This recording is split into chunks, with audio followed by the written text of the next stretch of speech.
안녕하세요. 민재쌤의 7분 부동산 상담입니다.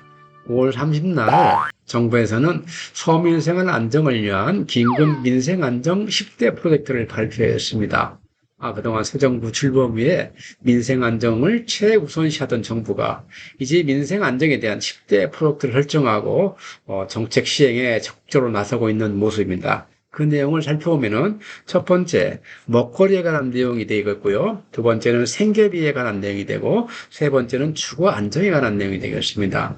특히 부동산은 이 주거 안정에 관한 내용이 집중되어 있는데요. 첫 번째 보유세를 완화하고 거래세도 완화함과 동시에 금융 접근성을 제고해서 대출도 좀 여유 있게 해주겠다는 내용이 되겠습니다. 그래서 이제 오늘 이 시간은 이 주거 안정에 관한 세 가지 내용을 좀 더 세부적으로 알아볼 텐데요. 첫 번째, 중산 서민 주거 안정에 관한 내용입니다. 특히 여기서 우리가 관심을 가질 단어 하나가 있습니다. 이것은 바로 중산이라는 단어입니다. 그동안 문재인 정부에서는 다 서민 중심으로 정책을 펼쳐왔었는데 새 정부에서는 중산이 이제는 부동산 정책뿐만 아니라 경제 정책의 대상으로 인식이 되고 있다는 것은 앞으로 새 정부에서 많은 정책 변화를 예고할 수 있다는 생각이 듭니다. 그 내용의 첫 번째는 바로 보유세를 완화하겠다는 내용인데요. 보유세가 공시가격 상승으로 인해서 급격히 높아졌습니다. 공시가격이 2021년에는 19%가 상승했고 2022년에는 17%가 상승을 했습니다. 그야말로 깜짝 놀랄 정도로 급상승을 했는데요. 이제 그 부분을 다시 2020년 수준으로 환원시키겠다는 내용이 되겠습니다. 이제 우리가 공시가격이 이렇게 급격히 높아진 이유는 무엇보다도 공시가격 현실화 계획 때문에 그렇습니다. 그것은 2020년 11월에 발표된 내용인데, 그 당시 시가 대비 약 70% 이하에 머물렀던 공동주택의 공시가격을 2030년까지 90%로 끌어올리고, 또 53%에 머물렀던 단독주택은 2035년까지 90% 끌어올린다는 계획이었습니다. 그런데 이 정부는 그걸 다 무시하고 새로운 연구를 통해서 정책을 개발해서 2023년 공시가격부터 적용한다 하니 2023년 공시가격은 그렇게 급등할 일은 없을 거라는 생각이 됩니다. 실질적으로 이 보유세 관련해서 정부에서 추진하고 있는 내용 보면은 먼저 재산세에 관한 내용은 2022년 공시가격 대신에 2021년 공시가격을 적용하겠다. 또 종부세도 똑같은 내용을 하겠다는 내용인데 이 내용은 법을 개정해야 된 내용이기 때문에 쉽지 않습니다. 반면에 공정시장가액 비율을 갖다가 인하하겠다는 내용은 대통령 개정만으로도 가능합니다. 그래서 이게 금년도 실시가 가능시되고 이번 발표 자리에서도 종합부동세가 고지가 되는 11월 이전에 확정해서 발표하겠다 그러니까 시장에서 기대가 더욱더 커질 것 같습니다. 특히 이 부분은 1세대 1주택뿐만 아니라 다주택자도 해당되기 때문에 다주택자들의 관심이 더욱더 높아질 것 같습니다. 두 번째 거래세 완화는 이미 5월 9일 날 한 차례 발표되었죠. 다들 알고 계시는 양도세 한시 배제, 중과 한시 배제, 그 다음에 최종 1주택 개념 폐지, 그 다음에 일시적 2주택에서 1년 내에 처분 조건에서 2년으로 연장될 뿐만 아니라 세대 존립적 의무가 폐지했다는 거.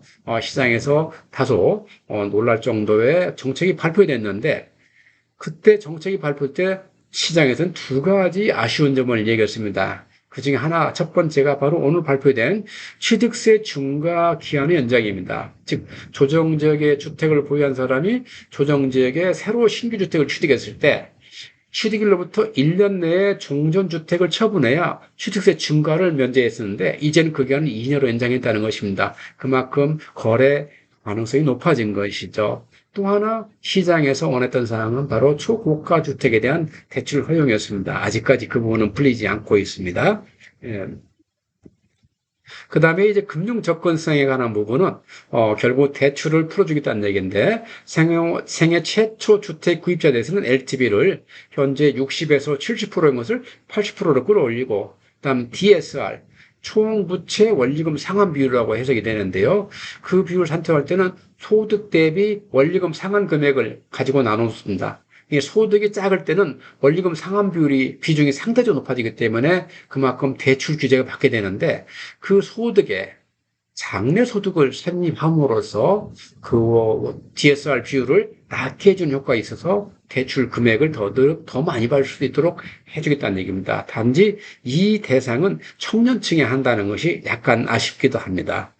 세 번째로는 이제 초장기 모기지인데 지금 현재 주택담보대출 최장기는 이미 40년짜리가 시장에 시판이 되고 있습니다. 근데 이것을 50년짜리 초장기 주택담보대출을 개발해서 그 시장에 꺼내놓겠다는 얘기가 되겠습니다.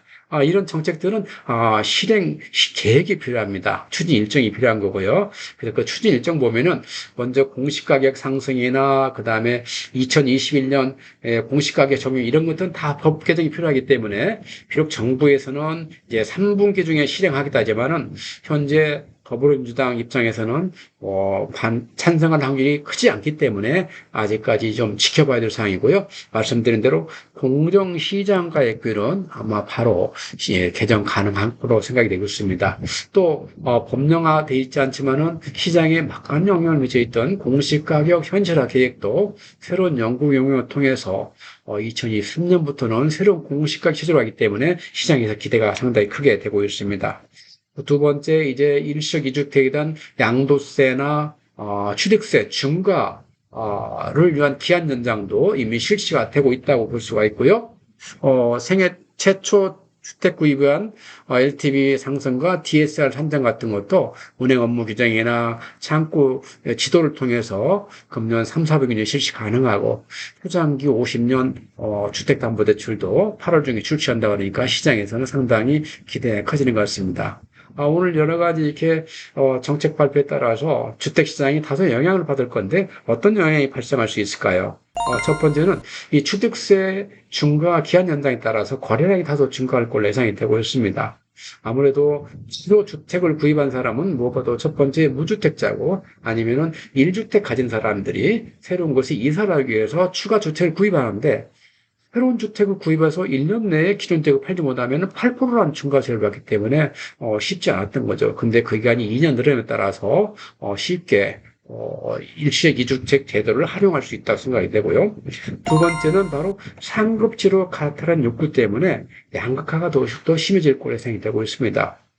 사실 이 양극화 부분은 자본주의 사회에서는 피할 수 없다고 생각합니다. 소득 양극화도 갈수록 커지고 있는 것처럼 이 주택에 대한 양극화도 갈수록 커질 수밖에 없는 것이죠. 사람은 누구나 더 좋은 곳에서 살고 싶어하는 욕구를 가지고 있기 때문에 이 부분은 억제할 수가 없다고 생각합니다. 세 번째로는 바로 똘똘한 한치에 대한 수요가 과연 어떻게 될 것인가 하는 상황인데 이번 정책의 발표의 가장 큰 수혜자는 바로 고가주택의 1세대 1주택자입니다. 그만큼 똘똘한 한 채에 대한 고민이 더 깊어지는 것이죠.